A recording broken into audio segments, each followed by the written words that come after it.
What's going on, everyone? Jeremy here from The Quartering. Some big news for Electronic Arts and Rockstar coming out today in both Grand Theft Auto as well as the FIFA franchise, as more and more people look into loot boxes or surprise mechanics. We've had some interesting decisions come down the line that would appear to be a huge win for the companies. On top of that, it would appear that Grand Theft Auto's Diamond Fun Time is taking essentially real cash and not exchanging cash back out.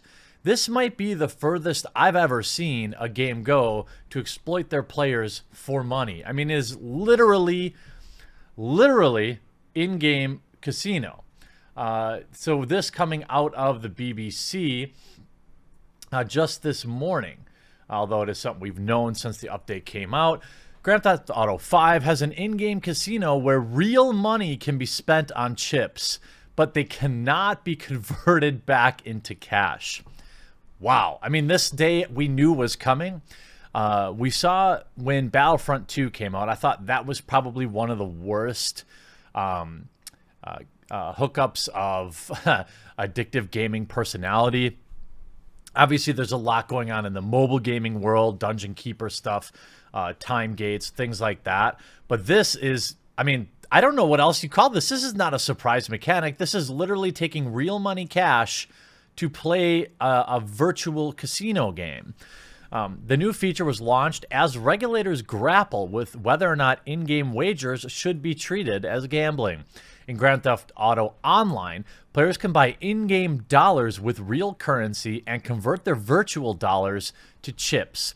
The game is rated for ages 18 and over, but remains popular among young teens. This in-game currency can be used to acquire cars, cosmetic items, and used to have fun in the casino. The players reported that while they could walk around the casino area, the gambling tables were blocked in their country, or some players were blocked in their country where it happens to be regulated. Popular British streamer Broy1322, who is showcasing the new content on Twitch, said, "They've done it. I can't believe they've actually done it," after finding that in-game dollars can be exchanged directly for chips. This is, I mean, wow. I don't know how else to describe this as going all the way. We saw even U.S. regulators get involved when the Battlefront 2 loot boxes were out of control. But this is a whole new level. I mean, why not just call this Poker Stars or whatever else? This is just literal. It's like all of the bad things about real life wagers with no real way to get it out, get the cash back out of the system. Unlike, if you remember, during the CSGO lottery days, where you could, essentially cash in real money both ways, this seems to have a system, at least currently, where you can't do that. Now, we don't know that there won't be some system developed where you can get it out later. Gaming news site Kotaku Gaming News speculated that chips would only be earned by playing in-game, similar to the way it works in Rockstar's other recent online game, Red Dead Redemption, and many other games. This way, players can't spend real money or win fake money that's worth real cash in the casino. However, chips can be spent on blackjack, poker, video horse racing, and many other things. Other gamers were excited by the update, which has been hinted for about 6 years. It also contains an array of missions, story scenes, and new vehicles centered around the casino resort. The online mode was launched as an add-on in the popular game for 2013. It has always allowed players to top up their in-game wallets with real money. The conversion rate in 2019 is about $500,000 in GTA for $6 or €6 here, or pounds. With discounts for higher amounts purchased, there's also a limit to how many chips can be bought every hour in the new casino. Oh wow! Well, I'm glad they did that to stop people from spending thousands of dollars. The UK watchdog told MPs on Monday that it does not oversee the purchase of in-game content like video games or loot boxes because there is no official way to monetize these winnings. A prize has to either be money or have monetary value in order for it to fall under gambling law, it told a parliamentary committee. However, a gray area exists in some games where third-party black market operates, allowing players to sell in-game items they win. Some examples include players earned through card packs in FIFA 19 or rare skins earned in CSGO.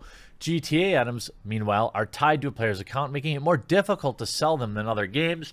Rockstar has been contacted for comment.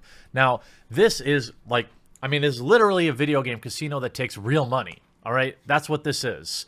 My boomer dad sits in front of the computer and plays these like little slot machine games, but he doesn't put any real money into it. And then we saw even more information come down when it comes to FIFA. FIFA packs and loot boxes are, quote, not gambling in the UK. The UK gambling watchdog has told the MPs it does not currently oversee it. Now, that doesn't mean maybe that it isn't. It just means that they've basically said, not our problem. This is because there's no official way to monetize what's inside them. A prize has to be either money or have monetary value. So essentially, if you have some extraordinarily predatory in-game mechanics, whether it be FIFA packs or it's this new thing in Grand Theft Auto 5, they don't care because you can't cash out, even though it still satisfies almost every other requirement of gambling mechanics and randomized loot, surprise mechanics, which are, of course, as EA puts it, both ethical and fun.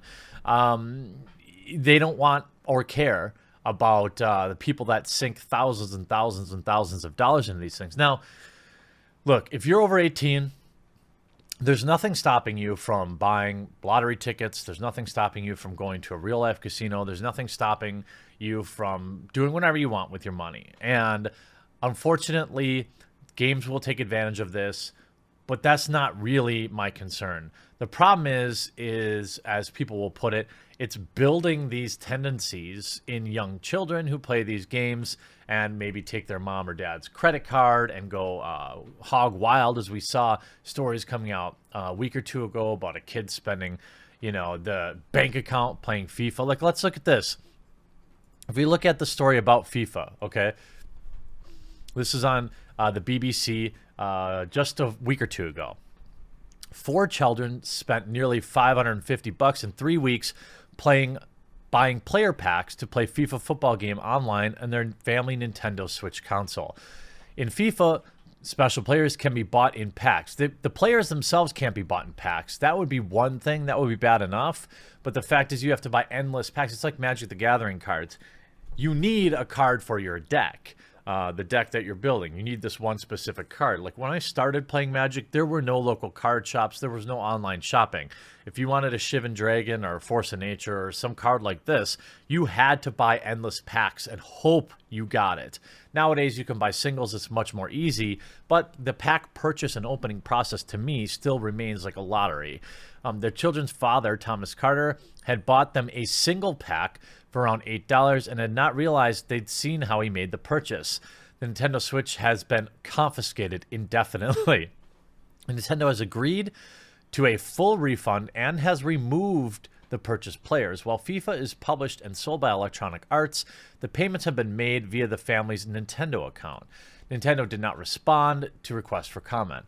Mr. Carter from New Hampshire admits that he did not take full precautions to limit access to the Nintendo account. He did not use a unique PIN or email the receipts, and the email receipts were sent to an old email box with a full inbox. I just never thought that kids would do it, he said. He and his wife only realized that they had happened when their card was declined elsewhere because their bank account was empty. FIFA 19 has been certified as suitable for players of ages from 3 on up. Mr. Carter said his children, who are all under the age of 10, felt very remorseful and had not understood the impact of what they were doing. Of course they didn't. They're 10 years old. You have all these games, they'll store your billing information in the game to make repurchase as easy as possible. And these kids probably didn't have any idea about it. Now, what do you do about it? I don't know. Ultimately, some responsibility, almost all of the responsibility really falls on the parents here. Yes, it's disgusting that this is even possible in the game. We see games like Fortnite that limit daily spend amounts for certain people. But ultimately, you should probably be watching your kids. If you look at this other article about my son spent $3,160 in a video game. Last week, we were told a story of a family whose children emptied their parents' bank account for players in the video game FIFA. It generated a big debate about whether or not controls are sufficient. Again, controls are one thing, but actually parenting your kids is another. I'm not going to sit here like some of my colleagues in the video game commentary space and blame EA entirely for it. If you don't want your 10-year-old kid buying FIFA packs, don't store your credit card information in there. Or, make sure they understand that they're not supposed to do it. My son spent this. I have a 22-year-old disabled son who has cerebral palsy, epilepsy, and other difficulties. He is the approximate cognitive ability of a 7-year-old. He is unable to do any bilateral activity, so relies heavily on his iPad and PlayStation for entertainment. He had been playing a game on his iPad called Hidden Artifacts, which involves finding various items and matching them to the description.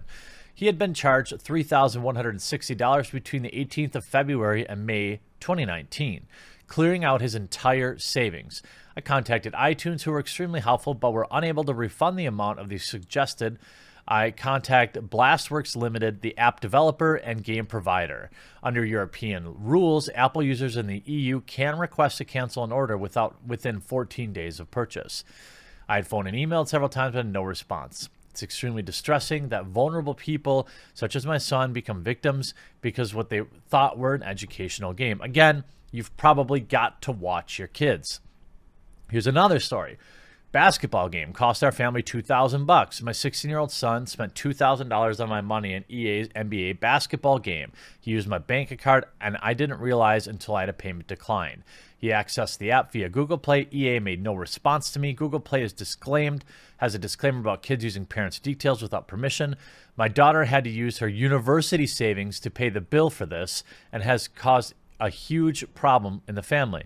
Here's another one. Our son spent $700 on Clash of Clans. This happened to us a few years ago when we were very new to this. We were technically savvy, but we didn't think to put a password on, and my son, who was 12, ended up spending $700. It was on his own phone, and he managed to download Clash of Clans through a Google Play account, entered his own children's bank card details, and buy lots of in-game items. We didn't realize until we checked his bank statement, and it was virtually empty. He did not realize the connection, that it was real money leaving his bank account. We never got our money back apart from a token amount as a gesture of goodwill. Well, you probably shouldn't. I mean, your kid's 14 or 12. If you're 12, you probably understand money. I mean, he took the time to find his bank account information. But again, it's some level of supervision, but also you wonder if Google Play or iTunes Store or Electronic Arts, they just need to put things in their game. Now, I think it would be disingenuous to say that these things are put in game with the explicit plan of having 10-year-olds spend all their money. Do they think and want young people to spend some amount of money? Yes, of course they do. But you've got to look out, and there's going to be some more legislation. Now, it's interesting to me that the UK has now decided that, hey, FIFA packs and loot boxes are not gambling just because you can't turn it into real-world money. It's what next then? I mean, ultimately, Valve and, other game like Epic Game Store, anybody who's selling these mobile video games, they're going to have to get involved, I would assume, although they're not really directly incentivized in any way because they profit from it as well. The entire AAA video game industry relies on this cash flow. EA, clearly FIFA is their biggest video game, and the money they make from loot boxes and FIFA packs are important to the shareholders. Now, I am someone who's never made one of these purchases, and if you buy an in-game like purchase or whatever, if you're playing Call of Duty or you're playing whatever and you know what you're doing and you buy it, okay, fine, who cares? I don't care. But the problem is when you design games around it, when this revenue is not just nice to have, but critically important to your company's long-term success, like it is for Electronic Arts. It'll be interesting to see as this story continues to develop how many more countries will simply block the purchase of FIFA packs and loot boxes like we've seen Belgium do with 2K games and things like that. I'm interested to hear what your take is on everything in the comment section down below, and we'll talk to you again real soon.